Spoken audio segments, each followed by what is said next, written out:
Hey, welcome to the Hell Has an Exit podcast. I'm your host, Bryan Alzate.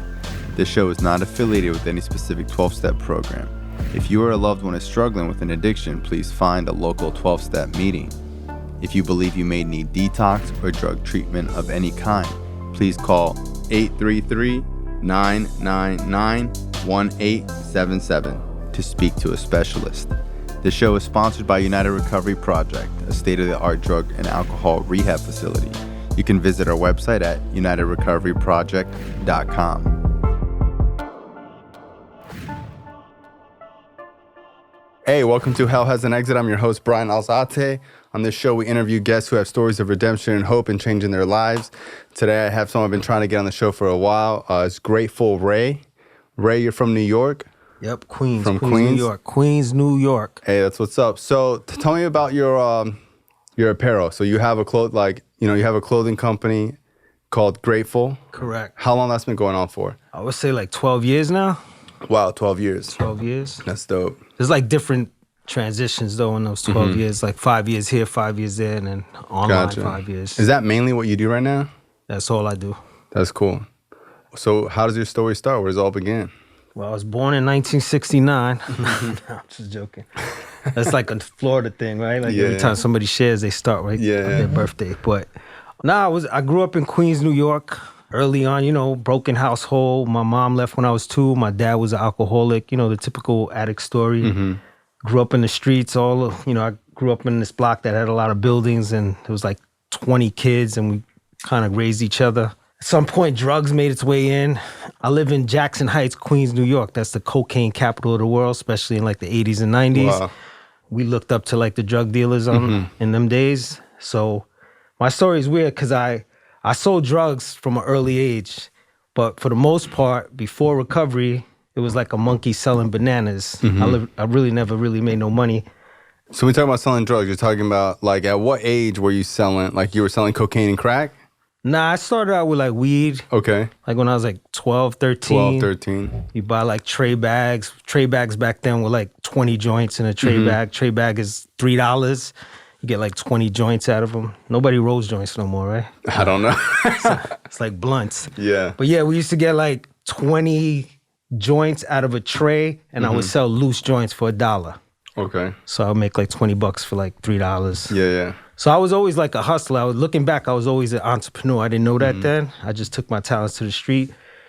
Drugs got the best of me. To long story short, I used for like, I want to say like 15 years. My brother introduced me to bazooka, which is basically resin of cocaine.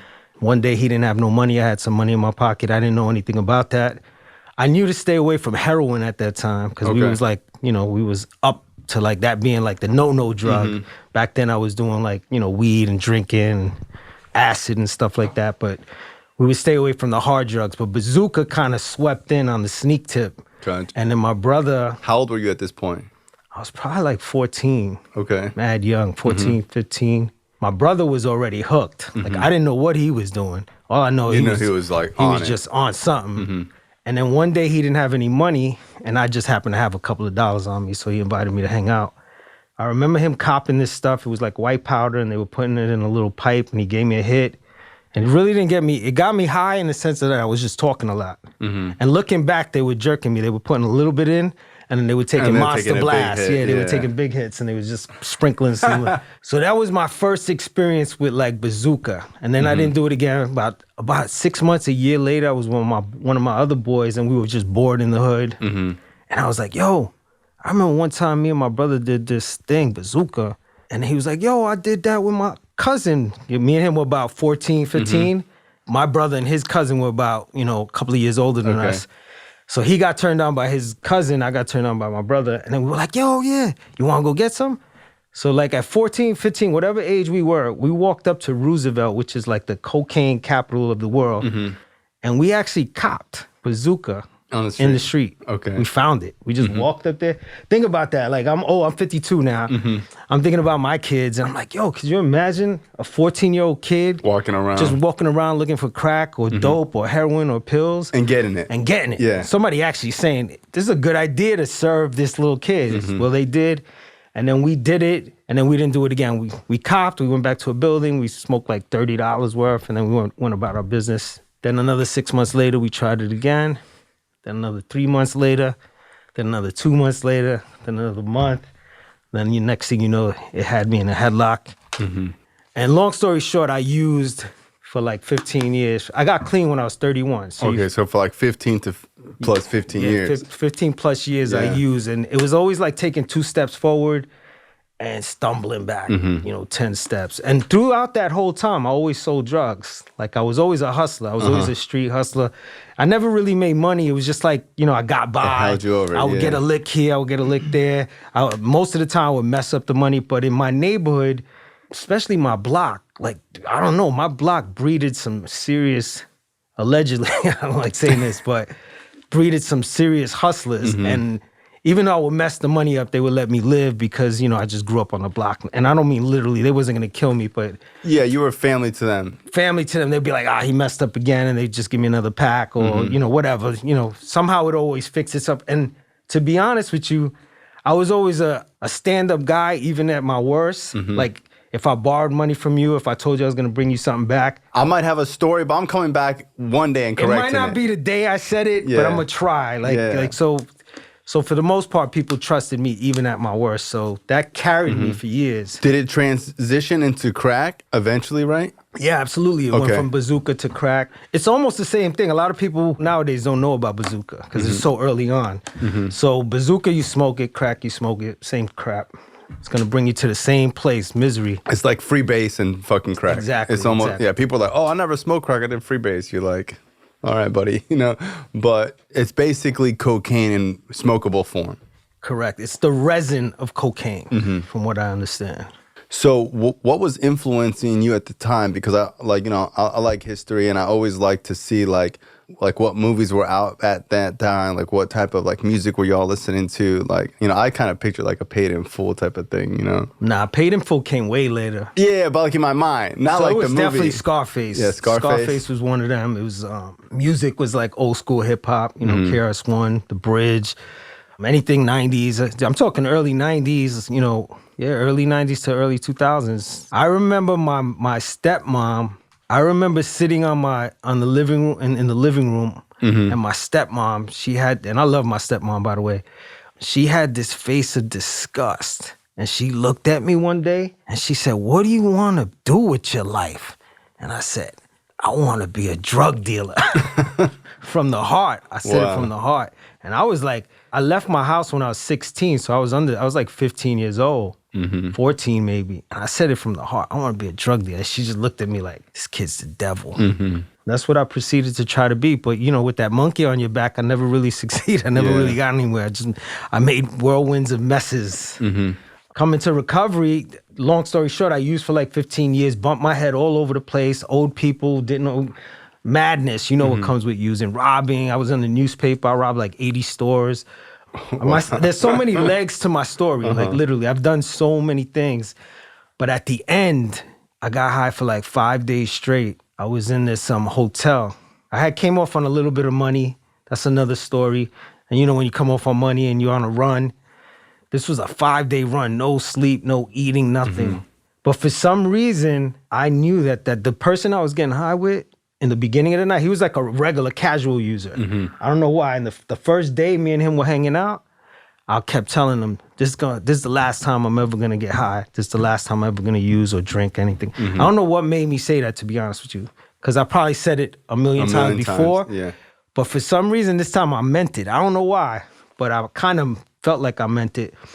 So I was going to go out with a bang, and that's what I did. I got high for like 5 days straight, and I winded up in this hotel room in Jackson Heights, Queens, New York, on Astoria Boulevard and 81st Street. It was gone. It was over. There was no more money. There was no more credit. There was no more. I had no energy to get any more. It was over. And the phone was ringing, and they were like, I had no more time on the hotel. And one of the times that I did pick it up, they were like, "Yo, you gotta go." I was like, when you're all stuck and geeked out, you can barely talk. I'm like, 15. I couldn't even really leave the hotel room. I was so obliviated. I was paranoid, scared. It was early. Anyway, like the third phone call, the dude said, "Yo, if you don't leave now, we calling the cops. And obviously that's the phone call that motivated me to leave. So I got up and I left and I walked down these stairs. It's 81st. I used to live on 91st in this little basement apartment, this little studio that I rented. So that little 10-block walk, it was like 9 o'clock in the morning. It was Thanksgiving morning. It was Thanksgiving morning. And I remember seeing some lady walk a dog, and I remember seeing some dude jogging. And I was like, damn, I just want to be like them. You know what I mean? Yeah, I think every addict has that vision of like you're using and you're like just coming to, and you see like a motherfucker jogging or just like getting a coffee, and you just like are like, wow, like how? Like how do you just wake up with just that? Yeah. Yeah, and that's that. I don't know. And then I walked to my little basement apartment. I snuck in because I owed the landlord like 6 months rent. And I just crawled in there. I had this black leather couch, and I sat on it, and I cried for hours. I couldn't stop crying. I'm not a crier. I was 31 at the time. I got clean when I was 31. I hadn't cried since I was probably like, 12, 14 years old, around there, to 31. And I haven't cried like that since. So I'm not a crier. But there was something about the last time that I used that really broke me, man. It was just, bro, I was, tears, snot, the ugly running, cry. The ugly cry, the spirit crying, like, yo, like trying to wake me up. Yo, you're killing me. Couldn't stop crying. And then out of nowhere, somebody knocked on my window. I walked up, and it was this other dude that I used to get high with. And I used to think he was like a super crackhead. I was just like a recreational crackhead. Yeah. So I thought. I wasn't that bad. I wasn't that bad. So I thought, but I was. For some reason, I composed myself a little bit because I needed some company. You know how like they say misery needs company. I was there for hours already crying. He was a face that I could trust. It wasn't nobody who was going to like judge owed money or judge me or bitch at me or none of that stuff. But when he came in, I closed the door. He didn't even know what he was walking into. And I sat back on the couch. And as soon as I sat back on the couch, I started crying again. I couldn't stop crying again. Yo, and he was so like shocked because he knows me my whole life. He's never seen me like that. This dude, like Pookie, imagine Pookie from what's that movie? New Jack City, walking up to me and putting his hand on my back. Wow. And he was like, yo, it's gonna be all right. He could see my pain. He saw the brokenness, and he was just rubbing he goes, yo, it's all right. You're gonna be all right. Crying. I don't remember when he left, but at some point he left, and I just stayed there crying. And I remember just saying, yo, God, help me. Like, I just was like, yo, God, you gotta help me. And did you pray a lot before that? Yo, I was always a communicator with God. I guess it was praying. I always spoke to God as a kid. Like, I don't know why. Even sometimes I'd be smoking cigarettes. And I'd be like, yeah, I know God. I'm going to quit one day. I would just have those weird conversations with him. I'd be driving my car. God, I would just have conversations. So, yeah, I always was like, had some type of connection. Was anyone in your family religious at all? One person, my aunt, my titi. She was like, she's still alive. She lives in, she was the most beautiful, she still is to this day, is one of the most beautiful people in my family. Wow. Yeah. But did she like put religion on you at all? Nah, or not really? She did by the way she carried herself. Just the way she lived. The way she lived. She never preached to me with words, always by her actions.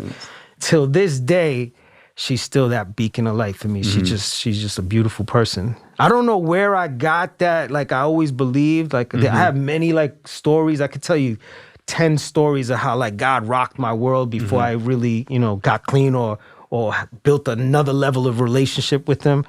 But yeah, he's always, looking back, he's always had my back, basically. And somehow I always communicated with him. So when I reached out, it was when I said, yo, God, help me, it was from the heart. I was like, yo, God, help me.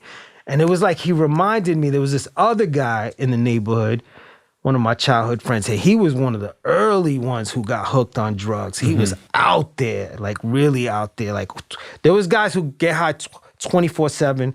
I was more of a guy who got high, like I went on binges. So I would go on like weekend binges, and I would chill for like a few weeks. Me too. Yeah. And go on these binges. So I would like somehow clean up real quick and, save face and eat a sandwich, drink a Gatorade. 2 weekends I'm chilling, and all of a sudden, that sound will call the horns, and then I'll go on another run. So, and it really is like, because I have a friend right now who just relapsed. His drug of choice is crack, And I was like, bro, I already know what it is. You probably get clean for 2 weeks. And those 2 weeks, you feel like you would never do crack ever. I can't believe I even did it. It's so far away. Stupid. Disgusting. Oh, you're just like disgusted with doing it. And then 3 a.m, 11 o'clock at night, you're driving around or you're walking around and like it just like hits you. My thing was I never would get high unless I drank. Really? So you would have a beer or two and then go I would go out like casually. None of my boys got high. Yeah. Very few of them. There's a couple, right? They were hustlers. There's all my boys was like hustlers, and out of those hustlers, a couple of them partook. Yeah. So we would be out in a club. Right? But like in a creep way, right? Yeah. So we'd be like in a bar hanging out, like spending money or whatever, wanna be big willies or whatever. And then once I had like 3 or 4, I don't know if it's 6, I don't know how many of them, but all of a sudden it'll go. And then we had this call. We'd be like, doo-doo-doo-doo. Wait, you guys would really do that? Do the call. Like there would be like 3 of us. Like you had a crack mating call? Yo, let's go call. It'd be like 10 of us, right, in the bar, and it'd be like 2 or 3 of us might partake. That new? Yeah, that new. And it'd be like it would be like mid dance move. You'd be like in a dance move, and all of a sudden it'd be like doo-doo-doo-doo. And then you see the eyebrows, and that meant, yo, we gonna meet outside one by one, and then we just gonna go on a mission. And that went on for years. So when I said God help me, I don't know, this dude who was way out there. That's what it was. I was describing him as way out there and me as like a binge He was 24/7, you were 18/7. Correct. All of a sudden, this dude started to look good. Like, I don't know why. He was like smoked out.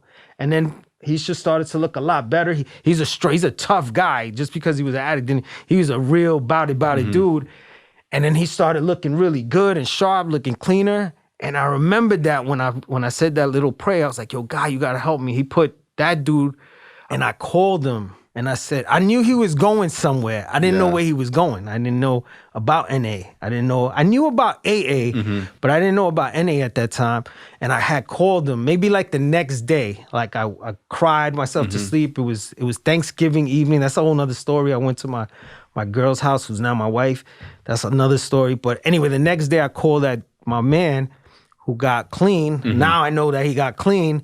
I said, yo, you still be going to those things you go to? And he was like, what things? And I go, I don't know those things you go to. He goes, the meetings, NA? I said, yeah. He goes, why? What's up? I go, because I want to go.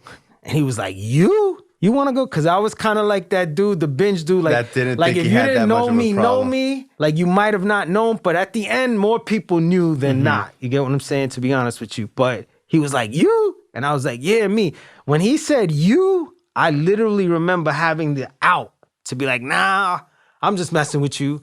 But something told me, nah, follow through. And I said, yeah, me. I need help. I didn't say this, but in my mind, it was like, I need help. Whatever you doing, I want to do. Yeah.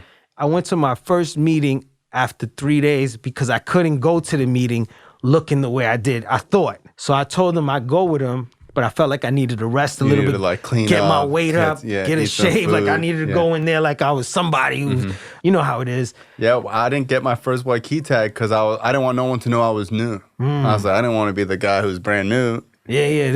I used anyways and then got one. We got these weird ways of thinking at that time. So anyway, I made my first meeting. And I went with him, and I didn't know what the heck. I was like, what are these stupid? I literally did not like meetings. I ain't like hugs. Yo, when people, I grew up in 93rd Northern, nobody hugged. My father didn't hug me. My mother didn't hug me. I didn't want no hugs. I used to see people coming with the hugs, and I would extend my arm to like hold them back. Like some of them would hold the arm, take my palm, and I would just hold them there. And then some of them would just bypass the arm and give me a hug. And I'd be like, I used to get tight. And I really didn't like hugs, especially from dudes, you know what I mean? I made my first meeting. I didn't like the first meeting. To me, it was stupid. They were talking about feelings. I remember it was a round robin. On top of that, my first meeting ever. You had to share? And I had to talk. It was like 7 people only. It was a small meeting. Or they broke the meeting up into like small tables. That's what it was. That meeting's not even there no more. So this guy's talking. I'm like almost the second to last person to talk. So I'm listening, and I'm like, everybody talking. I'm like, nobody really talking about drugs. Yeah. They're talking about feelings. And one of the last guys talked about the Con Edison guy. And he was like, when the Con Edison guy came to the house, he got me mad and I was upset because of this and that. And I was feeling a certain, I'm like, I just smoked crack for 15 years. This dude is talking about the lights. So when it came to me, what did I do? I basically badgered him for talking about the lights. Yo, they loved, looking back, I don't remember nobody from that meeting, but looking back, man, I honor all of them because they just loved me. They just was like, yo, let him share. Look how cute he looks. This, that, the other thing. They didn't really say nothing to me. They just let me rock out. And then after that, they gave me a hug. I don't know what made me go to the next meeting and the next and the next, other than I just really didn't want to use no more. That cry was from the heart. That joint was from like the pit of my soul. My spirit was like, yo, if you don't get help, I'm leaving you. You know what I'm saying? A pivotal moment in my life was the 7th meeting, the 7th day, something like that, 7 or 8. Because every day I would call my man. I'd be like, yo, you going to the meeting? I had a car. He didn't have a car. I would go pick him up. Go to the meeting. He was like my crutch to go into the meeting. I couldn't go in there by myself for whatever reason. Yeah, you going to meet? Yep. Yo, you going tonight? Yep. Go pick him up, go to the meeting. Yo, you going tonight? Yep. Go pick him up, go to the meeting. Yep. I like 7th or 8th day, I'm on my way to go pick him up. I said, yo, you going to the meeting? On my way, about halfway to his house, he goes, nah, I ain't gonna go today. And I was like, why? And he gave me some reason. I was like, all right, bet, no problem. I hung up the phone. I made a U-turn to go back to my house. And something told me, I remember saying to myself, you was born alone, you die alone. You know that street hood mentality thing? I just used it in a positive way. I just told myself that. You was born alone, you're gonna die alone. You don't need him to go to the meeting, right? It was like real quick. And something made me turn the truck around, and I went to the meeting, on the 8th meeting by myself. And I really believe, and he's heard me say this a million times, that day, that decision, that choice, not listening to really what I wanted to do was go to my house. I didn't want to go to the meeting by myself, but I didn't listen to myself when I went to the meeting. I really believe that decision got me 20 years clean today. Wow. You get what I'm saying? From that, I don't know if I would have went back. And in fact, that dude never came back. Wow, he never came back. He's still using till today. Wow. Till today, that dude's using. He's not looking good either. That's how I found Narcotics Anonymous, basically through my boy, who didn't even stay clean, and I ended up staying clean. That's amazing. So, I mean, I think everyone has like those pivotal moments where we decide to do something uncomfortable. You know, like, you know, working in treatment and, you know, being clean for 14 years. Like, when people are making a decision, I always tell them, like, what's harder? And they're like, well, obviously this is hard. I'm like, that's the one you need to do. You need to do what's difficult. You got to do what's uncomfortable. You got to do what you don't want to do. 100. You know, and it's like, you know, I told someone, I was like, bro, if it was easy, I wouldn't want to do it. You know, like, this is the more difficult decision. This is how you're going to grow. You don't get in better shape by doing the easier workout. You know, you got to do something that's challenging. If it ain't challenging you, it ain't going to change you.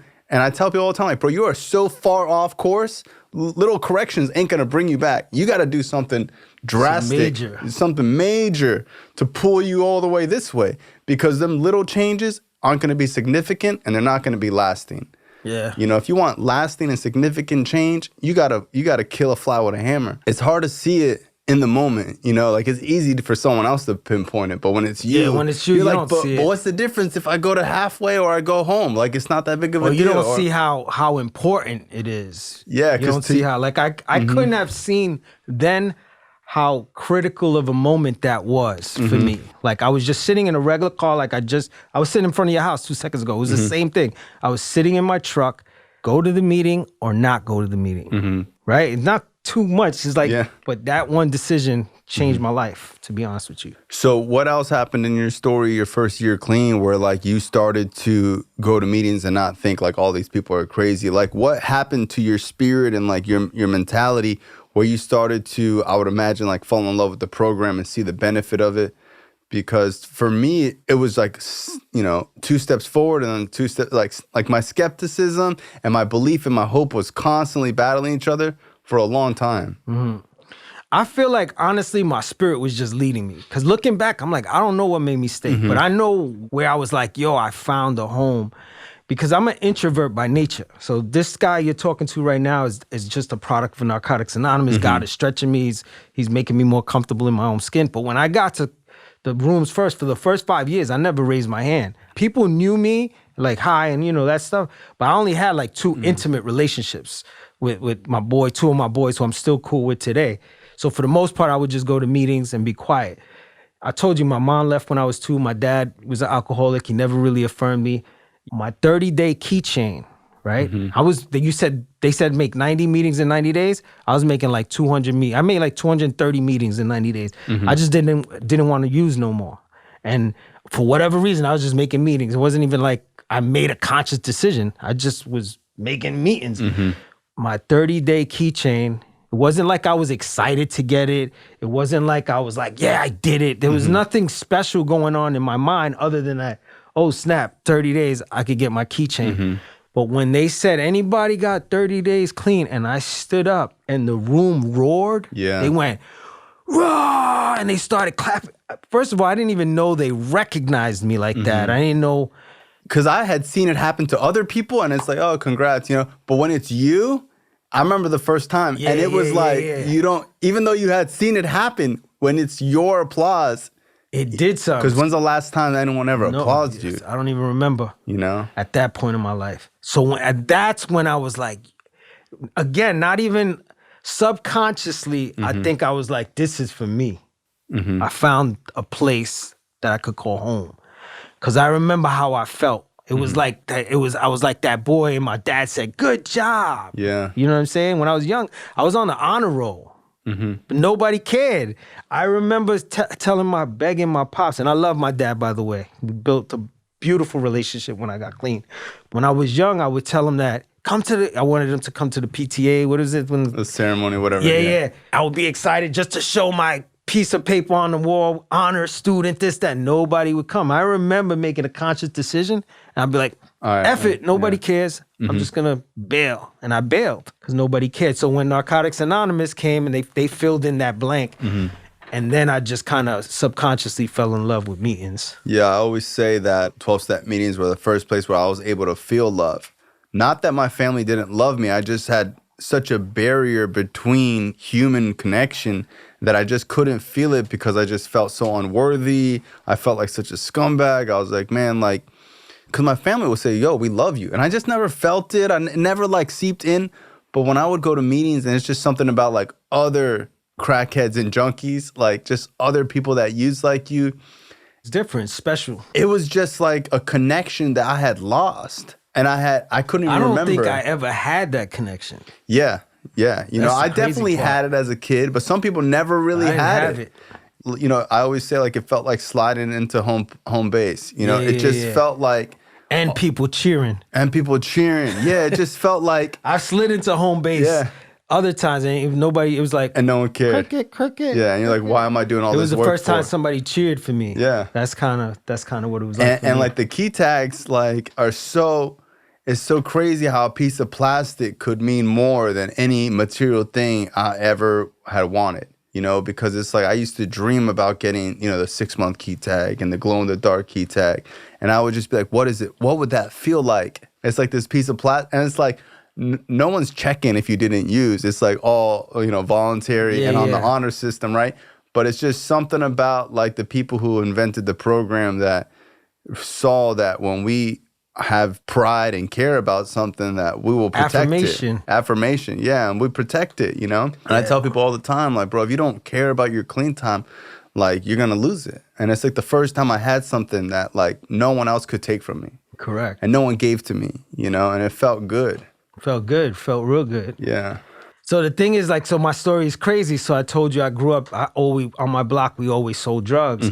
Even when I got clean, I continued to sell drugs because I didn't make the connection of changing your life. I'm coming to Narcotics Anonymous, and I'm going to tell you stuff that I ain't never told nobody in Narcotics Anonymous. I told close friends of mine.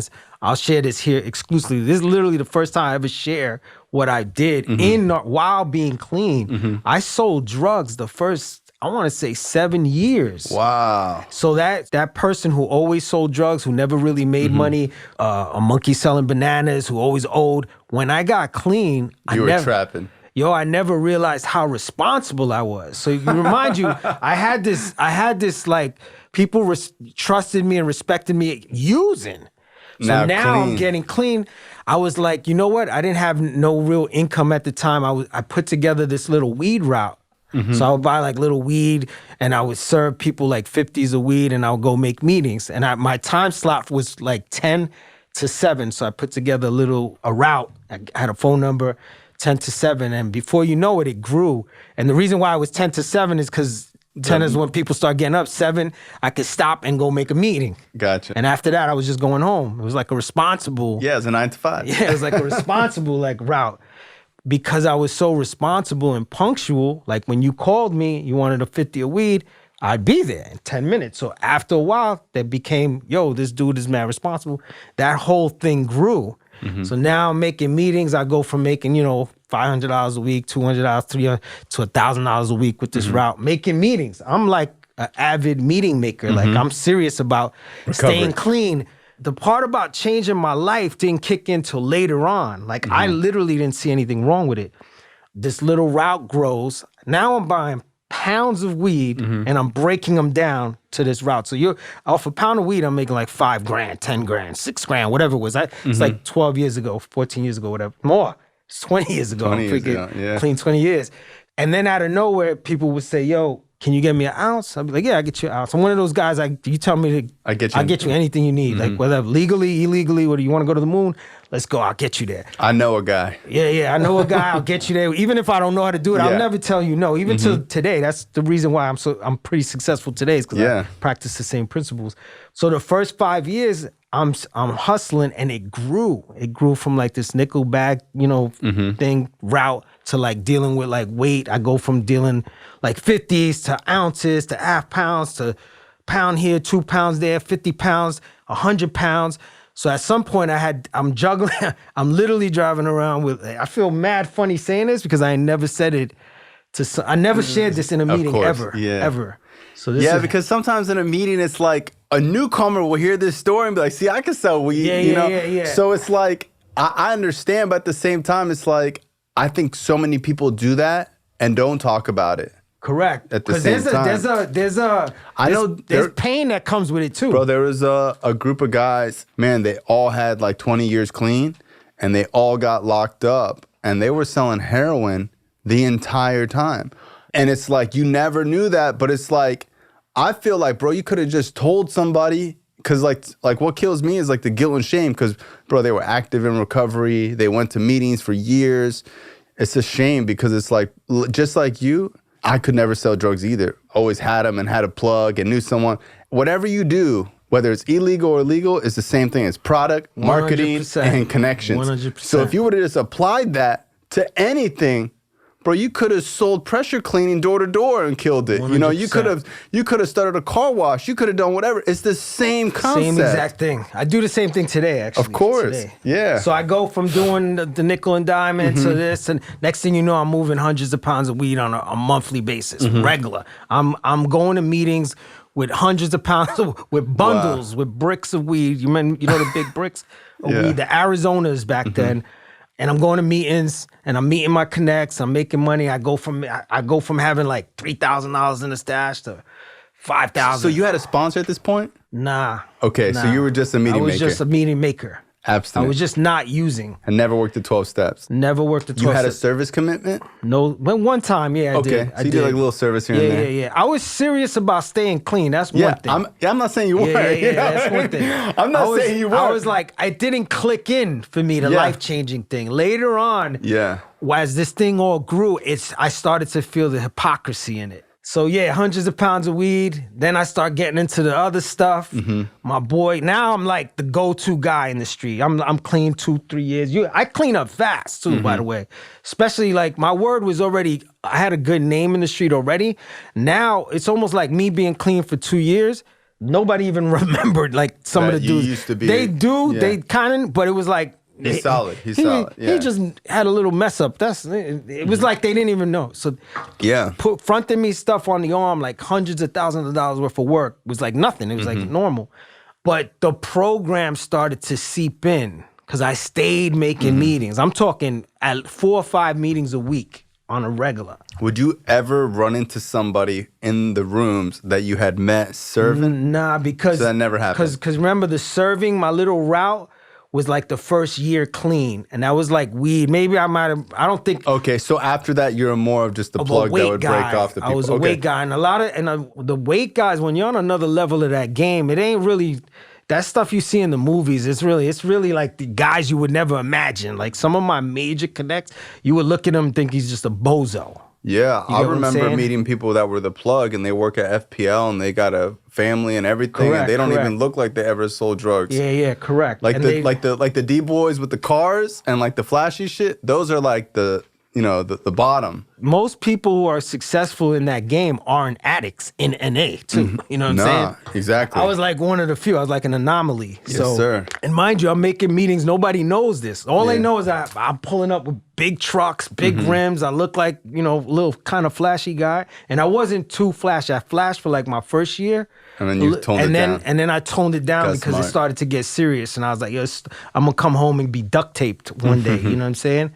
So I'm doing this, and then the voices, like I started to see like the hypocrisy in it. And at the end of that run, remember I told you I always spoke to God. I always had this conversation with God, and I would have the conversation with him.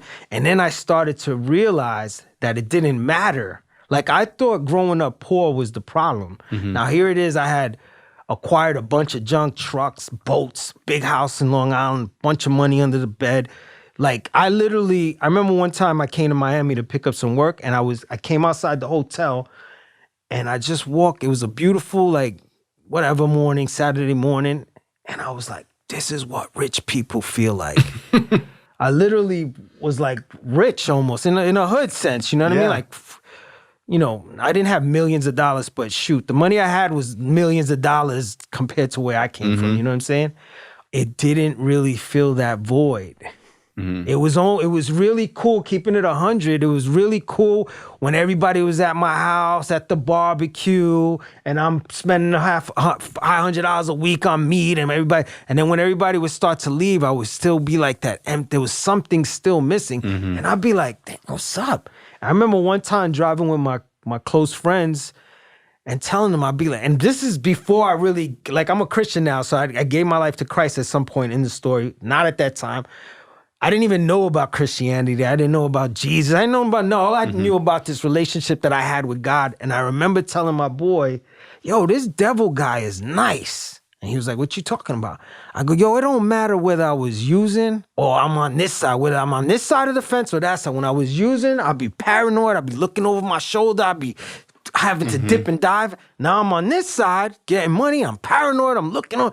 It was like a mirror. It was like almost identical. And I was like, man, there's something to this. And I would start praying or asking. I'd be like, yo, God, man, get me out of this, man. Get me out of this. I'd be like, yo, I don't want to go to jail. I would be specific with him. I'd be like, I don't want to go to jail, but get me out of this. And slowly but surely, I had a massive Rolodex of clientele, right? And I started to just ignore the little ones and then scaling up and just not being as responsible, saying, nah, I ain't got nothing, whatever. And they just started trimming the fat. But I had these two major connects that was like my pipeline. I didn't have the strength. The other ones was easier because I still had these. It was like, man, there's so many legs to this story. It gets ugly, bro. It gets ugly. I'll say, let's hear it. So I started asking God to yo, get me out of this game. I'm in it 7 years clean. I'm clean, making meetings on a regular basis. Hustling, crazy, making money. I arrived. I was that dude, literally the guy. But it didn't feel right. And I went to this meeting once. I don't even know why I was there. I had already been having these conversations with God. And I went to a meeting and I seen a guy at the meeting. I'm pulling in. I got a brand new truck of the year with rims. My rims was more than the guy's car. And we're both pulling in at the same time. For some reason, we caught eye contact and I didn't like him. I never seen him in my life. I just didn't like him. You know that feeling when you just look at somebody, you don't like him? I ain't like him. I'm just like, who's this cornball? He had a busted neon with different color fenders. I'm like, corny dude. So we walk in, we park. He's parking over there. He comes out. He's got a velour suit on with matching sneakers. It's so weird because back then it was almost blurry. I was making meetings, But all I was making meetings for was to stop using drugs. I didn't, the changing of the life was happening to me without really realizing it. Like, without your permission. Without my permission, exactly. And this was like one of those moments that it almost feels like I don't even know why I was there at that meeting. I think looking back, it was like a speaker jam or something, right?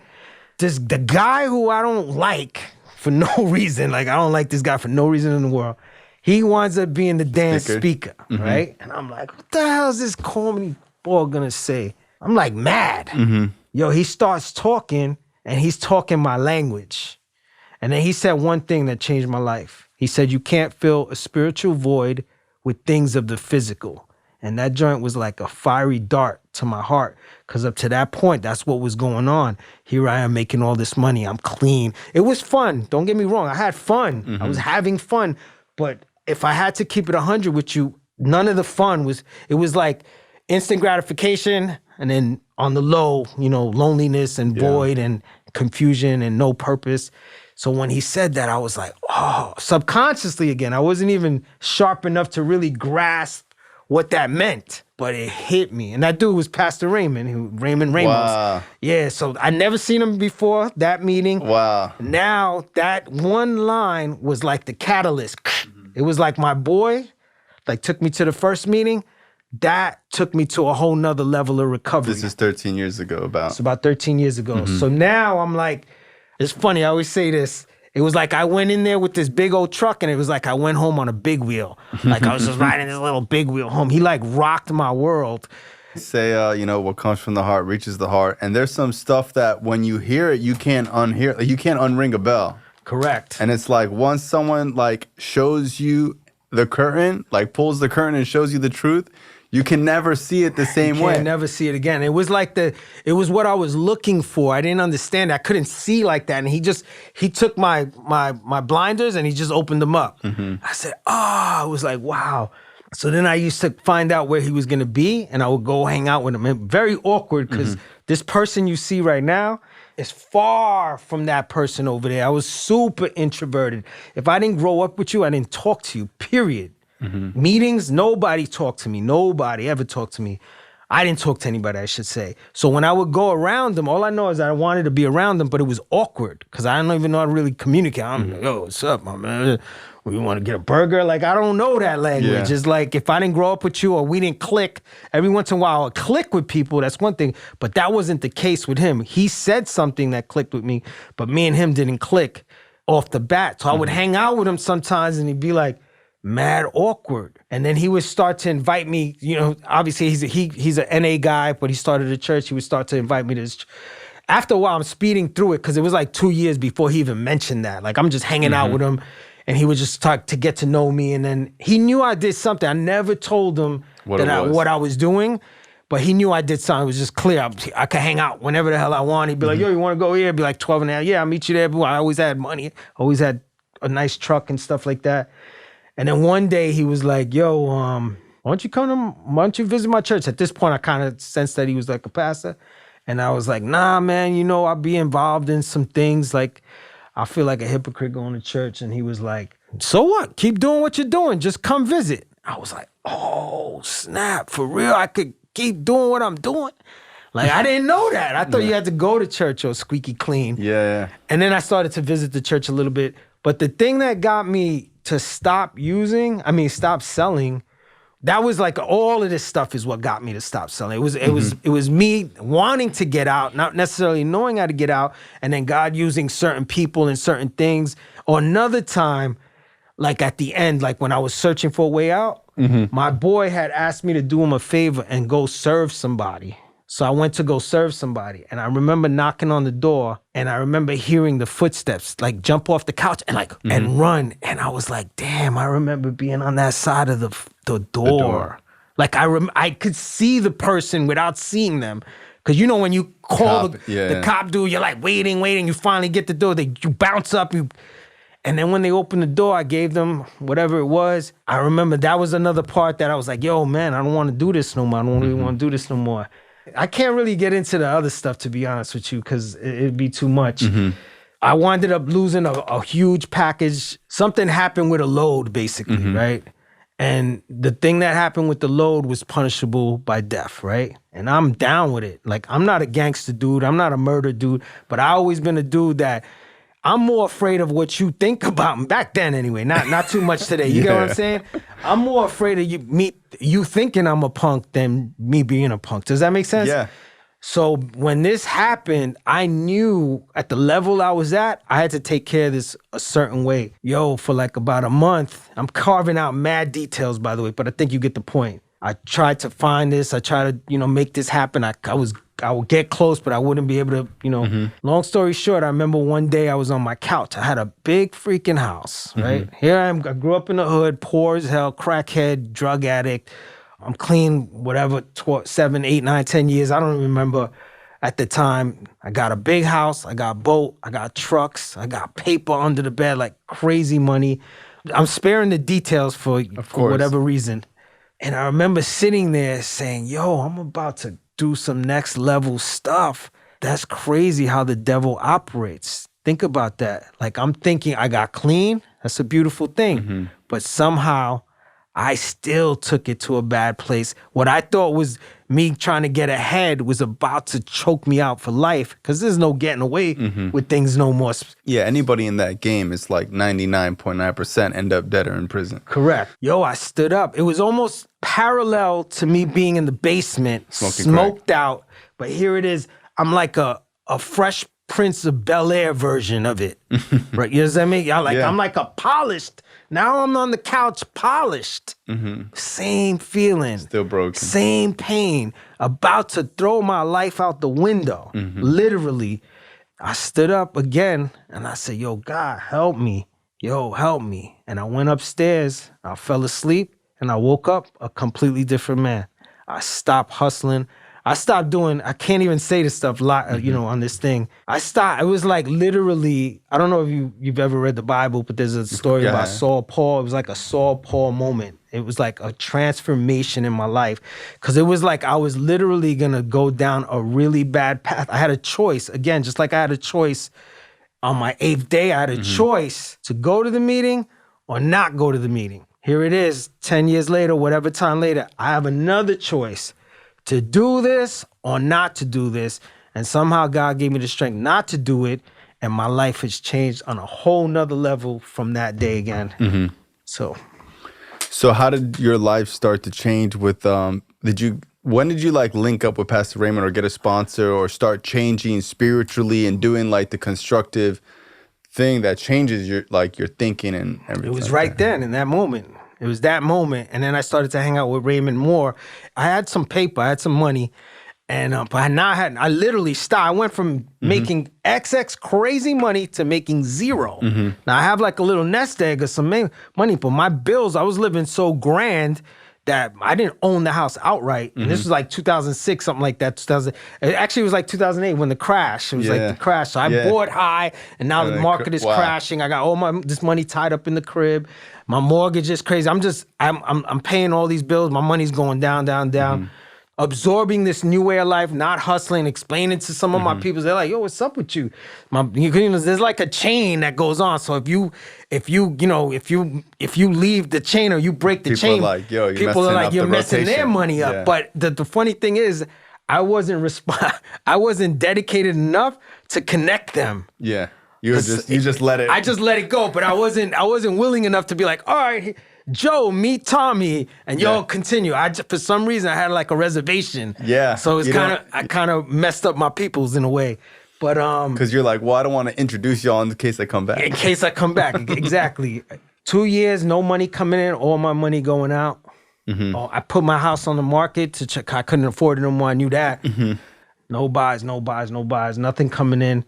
2 years later, I'm down to 10 grand. I had like a substantial amount of money, but it's not a lot. $500,000 ain't a lot of money when you got mad bills and no money coming in. I had 10 grand left. It's like 2 years later. Out of 500. Roughly, right? I thought, you know what? Let me do a little something. And, gotta understand just to get over the hump. And just the thought about that broke my heart. Like, it convicted me. And I was like, man. I said, yo, you know what? It ain't gonna be the first time I be broke. It ain't gonna be, you know what I mean? I've been broke before. I'll survive. I said, you know what? I chose not to. And from that moment, that was another pivotal moment, another choice that I made in my life to not do it. Yo, somehow, like within the next 30 days, I wound up getting a buy on my house. I got another chunk of money back. And something told me I was gonna buy a smaller house. I said, buy a smaller house. It's cool, be responsible. But something told me to buy a building in Brooklyn, New York. And I bought a building in Brooklyn, New York, and I started what's called the 360 houses. And I started taking in guys from jails and detoxes. So I basically started a transitional house, sober living. Not knowing what the hell I was doing. I just bought the building, put bunks in that joint. I'm getting people. Next thing you know, it's full in like a month. And I did it like 5-star. Like I bought a brand new building. I made the building as if I was going to live there. I didn't want it to be no slum. Raggedy, It was literally with love. And we had like 22 beds in that building. Immediately it was full. Next thing you know, we have a waiting list. I get another building. We throw another 30 beds in there, full. Everything's going well. Loving on guys, meeting new guys, meeting real good. I got great stories about some of the successes of some of the early guys.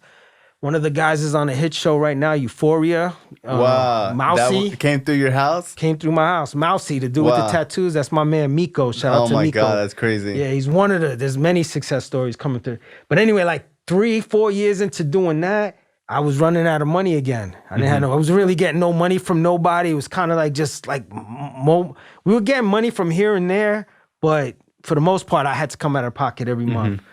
And I said another prayer. I said, yo, God, you got to throw me a bone here. You got to throw me a bone here. I don't know how to keep this thing open. And I want to say like this is going to answer your first question. Maybe a few months later, I was in my boys' pool in Orlando, Florida, and I was swimming, and I was under the water. I remember it like it was yesterday. I was under the water, and when I came out of the water, I said, I'm going to make some cool T-shirts. And I walked through his house. Imagine your house. See how your house is set up? Imagine I'm in your pool, and out of nowhere, I just jump out of the pool. You don't know and I walk through your whole house dripping wet, and I come into this little room right here. You're like, yo, what's up, man? Dry up. I was just like possessed.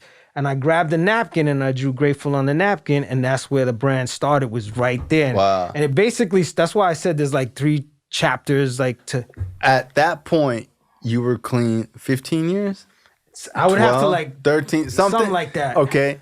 So are you identifying as a Christian at that point or not? I've never heard it put like that. But there becomes that time where you start to take ownership of like. I believe so. Looking back. Okay. So you were already a Christian the day you started your thought about the thought of having actually I was a Christian because that was the day, going back to that moment in my big house, when I said, yo, God, help me. I went upstairs, went to sleep. So that's when I accepted Christ into my life. What are some pivotal moments in your understanding of the Bible? Because, I've also, like, I go to church, I've read the Bible, I love the Bible now. And I love, like, the stories of Jesus. And, like, it changed my whole perception of it. Because growing up, it just sounded like this, like, old, like, writing that doesn't apply today.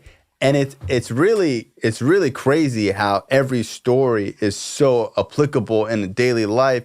You just kind of need somebody to break it down in layman's terms. And like I would imagine that would be like Pastor Raymond to you. I think when you're ready, you start to see it differently. You get what I'm saying? Like God will open you up. He starts to kind of like prune you, like I said. Like, I'm still like reading stuff again and I look at it a different way. I think you always see it differently. Yeah. When did you start to like see it? When I saw it was that day on my couch. But when did you start going to church like religiously? I want to say like it was like right then. You just made a decision. I was probably visiting before then. You were visiting before, and then you went with like the intentions. When that day changed my life, it was like I surrendered. It was like the day I came to NA. It was like the day I gave my life to Christ. It was like, yo, my way sucks. Yeah. I tried it this way. I tried it that way. I think you're getting. It was the same. It was just a more nicer, bougie version of the other pain. It all led me to the same place, pain on a couch. Yeah. What happened after with your t-shirt company? I jumped out of my friend's porch, wrote Grateful on a napkin. This was before iPhones and all this. We had flip phones back then. My brother's an artist. He can draw. He can draw you right now, like exactly the way you look. So I remember scanning it and sending it to him. and saying, yo, let's do some graphics with this. I want to do some t-shirts. And he did like, by the time I'm one of those guys, like I'm locked and loaded. Like I get an idea. It was as if I was working on that thing for like 100 years as hard as I was going day one. Like, and in the first year, the first month. Crackheads are like that.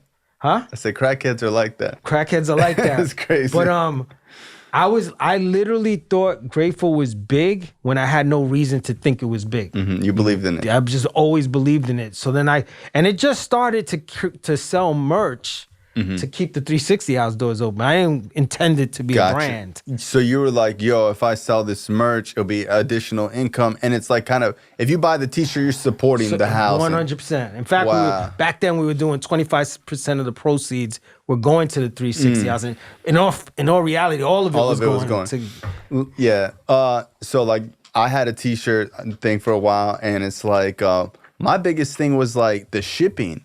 Because like, I was buying shirts in Miami, I'd get them screen printed, but then it's like I would just keep them in my car. They get all wrinkly, you know what I mean? It's like then I would ship them out one by one. How did you? I mean, I guess like selling drugs, you kind of learn this, but it's like, how did you start growing the brand and systematically like? I was literally looking back. I was just basically putting in work. That's it. So right off the rip, I was just doing shows anywhere I could. I had bought like this little tour bus thing with a trailer, and I was just pulling up anywhere I could. Wow. So you would do just events anywhere. Like any event that would let me sell, I would just pop up. Okay, so not necessarily like these fashion things. It was any event. Like anything from like a Christian festival to like the Vans tour. Anything, anywhere, literally anywhere. If you were speaking somewhere, you pull up, and you would be like, "Yo, you could sell your merch." I would go there, and the next thing you know, to look back, I don't even know how I did that stuff. Like, what gave me the drive to drive 5 hours to set up shop in front of 30 people to sell one shirt? Yeah, what gave me the drive? Like, I don't know. But I did that for years, and then that evolved. So I was basically traveling around the country. It started like locally, like the 5 boroughs and tri-state, then Connecticut. You know what I'm saying? I would be going to like further Texas, and there's a show here. Or there's somebody invited me there, and then I got this tour bus. We got a big bus. It was an Accessoride. We painted it black. We threw bunks in there. We hooked it up, TVs. At this point, it's the same as the game. It's networking, who you know, who you meet. You get what I'm saying? The same exact thing is I'm just networking, meeting people. People are liking me. People are inviting me to other things. I'm meeting other people. I'm literally, for the first 5 years, just driving around, or 3-4 years. I'm not good with, it wasn't like I was marking the calendar with all this stuff. Like, and I'm not one of those dudes who'd be like, in 1966, I'm not one of those guys. Like, if I took time to write it out, I could probably figure it all out. But so 3-5 years, I'm driving around the country, popping up here and there. Now I got a little better at it. It became a system. I knew where to go, where not to go. I knew to do the bigger shows and not the littler shows. And what I didn't know is that I was collecting a database. So I was going around. I would have a clipboard where like it would say Grateful, and I would have lines on it. And we would let people sign up, give us their email, and we'll give them a sticker. So I'm looking back, I don't even know what made me do that. It wasn't like the internet was what it is now. It wasn't like I knew I was collecting a customer base. But you started to. I was collecting a customer base. I'm going all around the country. Everybody's starting to understand it. They're starting to recognize the brand. And then social media came about. So then, our Instagram kind of grew fast. First of all, our Facebook grew. We had like 200,000-300,000 followers on Facebook back then before Instagram. And then it kind of transitioned into Instagram. But we were documenting everything we were doing. And it wasn't like we was doing it intentionally. I was like, hey, and then just fun stuff, and people just started to tag along. But after years of doing that, I was like, yo, this is cool, but I got to figure out how to bring them to us. And right there was another shift in the business model. And we built our website online. Gotcha. And the crazy thing is that I had all this data, already, all these emails and all these followers. So it was like when we started our store, we were like one of the first direct-to-customer stores. Think about that. So when we started our store, it was like instant traffic. If you know anything about selling e-commerce, traffic is gold. But we had instant traffic. Back then, you could put a store up. It don't matter. You'd be like in the desert in Nevada. Nobody coming. It's like, nobody's coming. But because we collected this data, and then on the road, I started to meet artists. And though a lot of those artists became big artists today, and just our relationships grew, and the whole thing kind of flourished. So it turned from selling merch to keep the 360 House doors open. Now I'm on the road, and it turned into a brand. It turned into an actual brand. Wow. Are you guys in like stores now, or you only sell online? It's only online. Do you want to get into like other stores? You don't need to sell in stores anymore. Yeah, people just buy it online. Nobody wants. That's backwards, in my opinion, anyway. There's a brick and mortar market out there, but... Well, I'm saying, like, would you want to be into Zoomies and stuff? Nah, we don't need to. Yeah, Zoomies will give you $2 a shirt. Yeah, wow. Yeah, and they want... I know the whole... you got to send them like 10,000 shirts. Whatever they don't sell, if they don't sell it, they send it back to you, and they want their money back. So you don't need it. What was the pivotal moment? Shout out to Zoomies. Yeah, I was just wondering. What was the pivotal moment in your business where you started to say like, wow, this is actually bringing in income, where it's not just, helping the housing out, it's actually something I can do full time? When I jumped out of the pool, honestly, for real. Wow. I just had this crazy drive. Like none of it makes sense. Nothing in my life makes sense. That's why it makes the most sense to me. Does that make sense? Yeah. What's next for the brand now? I mean, I feel like this is just really the beginning, man. There's so many things, moving pieces. I get phone calls on a daily basis. I'm talking to big time investors, and there's so many things going on. I kind of just, Boogie knows me personally, man. I've been doing this a while. I'm venturing off into other things. Like God has definitely opened up some doors. So I started this as, I was a hustler my whole life. When I jumped out of the pool, I was a hustler. I become a businessman in a sense. I'm still growing in that area, but I'm understanding things differently. I'm understanding money differently.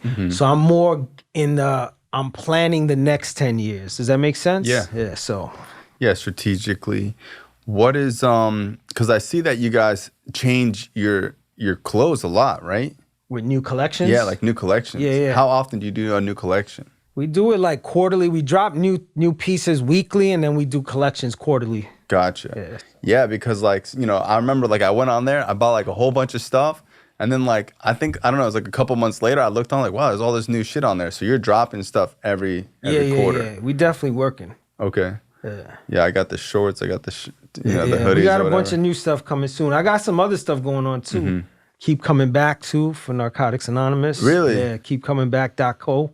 Wow, so that's a separate clothing company? It's a separate clothing company. Yeah. Wow, that's dope. And then we started another company called Red House Merchandising, where we manufacture for other people, other brands. Like so, this thing really evolved. It got many legs. Wow. So you guys, so if I have a t-shirt brand that I want to do, I could just plug and play with you guys. Correct. And you guys can handle white every part of it. Even the shipping, handling, customer service, manufacturing, marketing.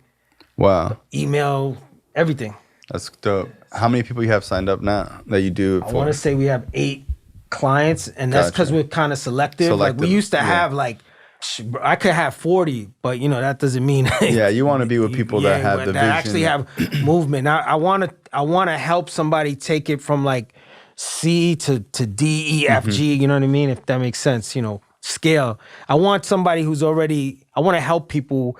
It's our Red House is best geared toward like the artist or someone like you who's already got so much stuff. You don't want to be handling the back end of all that stuff. Yeah, because people ask me all the time, like, yo, I want to make merch for y'all.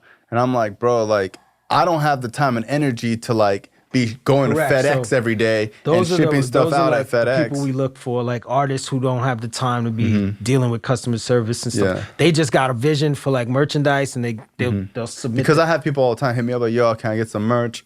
And I'm just like, and I've made, could easily be a t-shirt. Yeah, I've made stickers. I have people make them and give them to me. What do you think is the main reason that you see people staying clean or using? Staying clean, definitely making meetings, staying connected, you know what I mean? Doing the stuff that is not comfortable, right? Yeah. Like you said early on. I could only speak for myself that, I stay making meetings. 20 years later, I'm still making meetings. Despite me and my man just moved. We're not we're not comfortable. Like the meetings are different where we're at now. You know what I'm saying? It's not like I'm like brimming with joy going to them, but I know that if I listen to myself, the whole thing will crumble. So just going against the grain.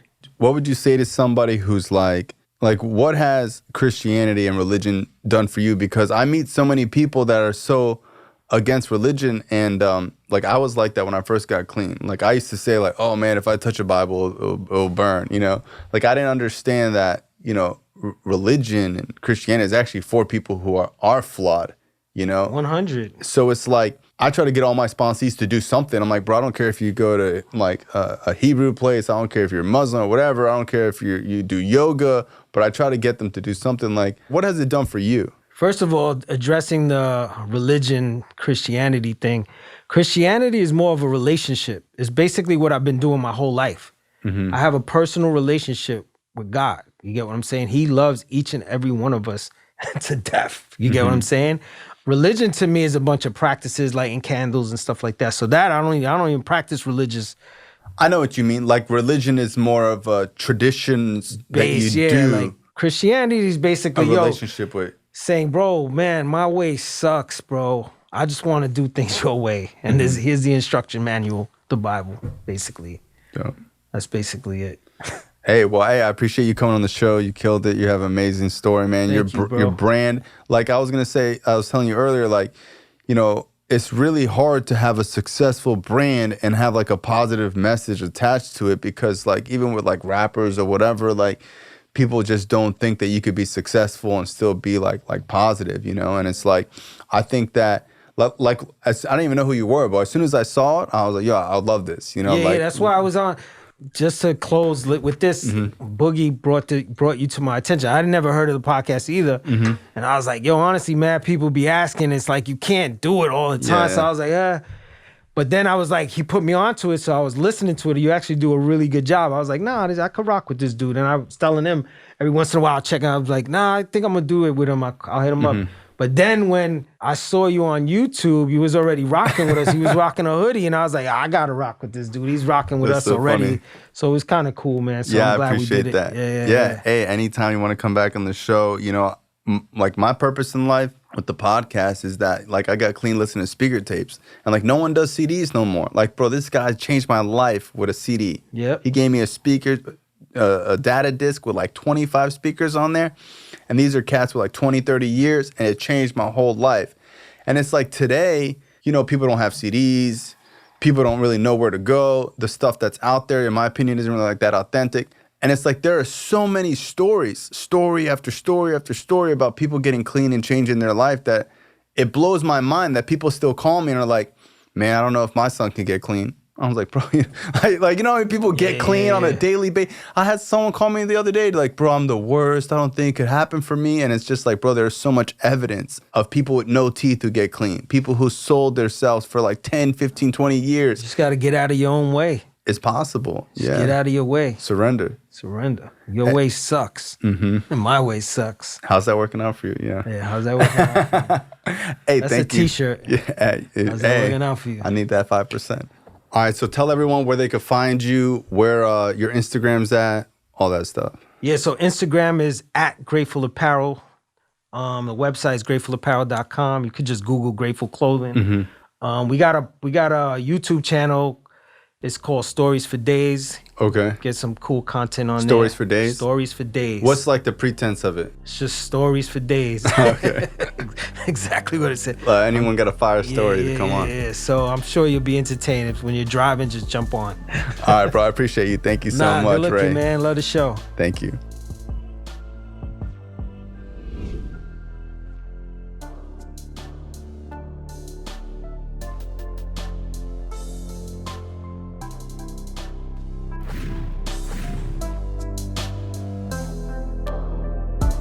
This show is not affiliated with any specific 12-step program. If you or a loved one is struggling with an addiction, please find a local 12-step meeting. If you believe you may need detox or drug treatment of any kind, please call 833-999-1877 to speak to a specialist. This show is sponsored by United Recovery Project, a state-of-the-art drug and alcohol rehab facility. You can visit our website at unitedrecoveryproject.com.